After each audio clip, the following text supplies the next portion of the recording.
Hola, vamos a explicar uno de los conceptos más importantes y básicos de la programación, que es el de las variables y los tipos de datos. Las variables es algo que aplica para cualquier lenguaje de programación.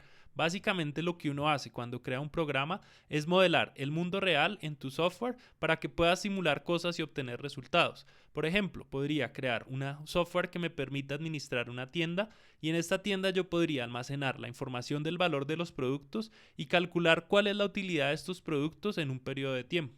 Esto hace que las cosas sean mucho más fáciles, por eso el software está transformando diferentes industrias y lo va a seguir haciendo.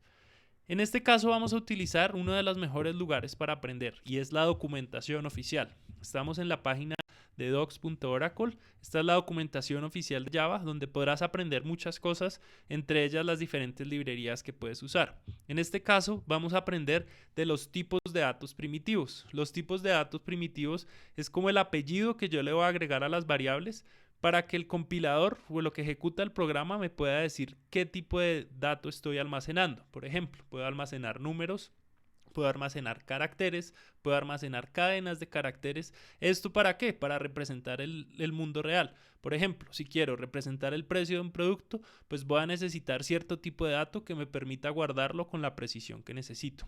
En Java existen 8 tipos de datos primitivos.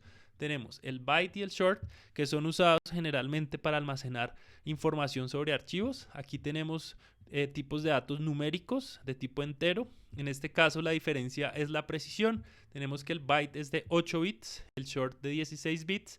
Después sigue el int, que ya nos da 32 bits. Esto permite que el número sea más grande.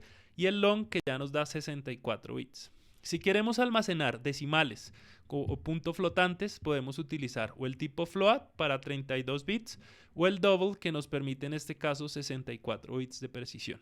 Adicional a eso tenemos dos tipos de datos primitivos, el booleano o boolean, que me permite almacenar cuando unas cosas es cierta o falsa, que es la lógica que básicamente usamos y vamos a ir viendo más adelante, y el char o carácter, que me permite almacenar cualquier tipo de carácter como los que puedes ver en tu teclado.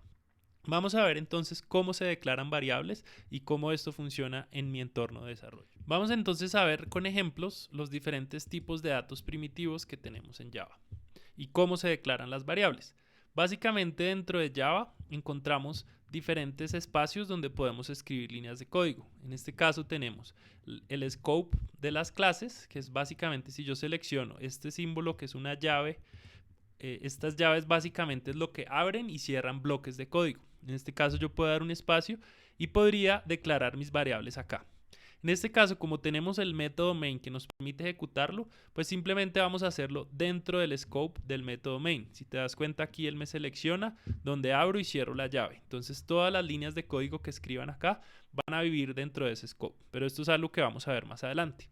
Lo primero que tengo que hacer para declarar una variable es definir el tipo de dato. Entonces vamos a crear todos los tipos. En este caso el primero es un byte. El byte simplemente es un número de tipo, podemos decirle byte. En Java normalmente se utiliza este estilo para nombrar variables que se llama camel case, donde yo uso palabras compuestas. Una buena práctica es usar nombres que sean compuestos y que sean muy dicientes o significativos. Con eso yo sé qué estoy almacenando en la variable.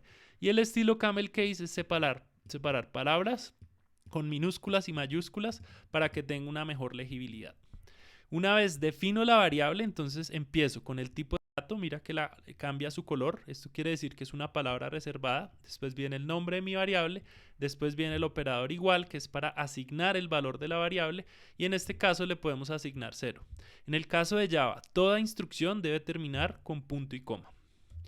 Podemos declarar el segundo tipo de dato, que es short. Entonces podemos ponerle aquí número short. También le podemos asignar el valor 0. Este tiene entonces precisión 8 bits, 16 bits. El siguiente sería de 32 bits, que sería un número int, que le podemos asignar, por ejemplo, el valor 10. Tendría precisión de 32 bits. Y el siguiente es el long, que nos permite almacenar ya una precisión mayor, que puede ser en este caso de 64 bits. Entonces podemos poner 100. El siguiente valor que podemos almacenar ya son los tipos flotantes o decimales. Si yo quiero hacer cálculos como por ejemplo el promedio de personas que ingresan en un día, pues necesitaría los decimales. Entonces en este caso tenemos dos opciones. El tipo float, número float, que ya le podemos asignar que sería por ejemplo 10.5 y por definición pues hay que agregar la palabra f para que él sepa que es un flotante. O el otro tipo que sería el double, double pues tiene mayor precisión, entonces puede ser un número double, le vamos a poner este nombre y le ponemos como valor 100.44f. ¿Listo? Una vez tenemos aquí ya definidas nuestras variables primitivas numéricas, podemos crear una variable de tipo booleana. Esta variable de tipo booleana simplemente puede tener dos valores. Puede ser verdadero o puede ser falso. Y esto más adelante pues vamos a empezar a jugar con estas expresiones para darle los posibles caminos de ejecución a tu aplicación. Por ahora simplemente entiende que estas son las herramientas que vas a utilizar para modelar el mundo real. Finalmente, el último tipo primitivo, que es char, yo puedo almacenar una letra o un carácter. Entonces podemos ponerle nombre carácter y a esto le puedo asignar, aquí se usan comillas simples, le puedo asignar por ejemplo el 3 o le puedo asignar arroba. Cualquiera de los valores que ves en tu teclado son caracteres, entonces se pueden almacenar.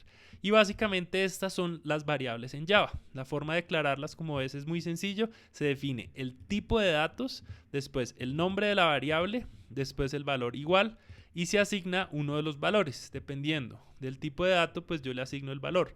Esto no se le pueden asignar, por ejemplo, yo no podría asignarle a un byte un true porque no son compatibles. Esto es justamente una de las ventajas de Java, al ser estáticamente tipado, pues él en compilación aquí nos dice no se puede hacer esta operación.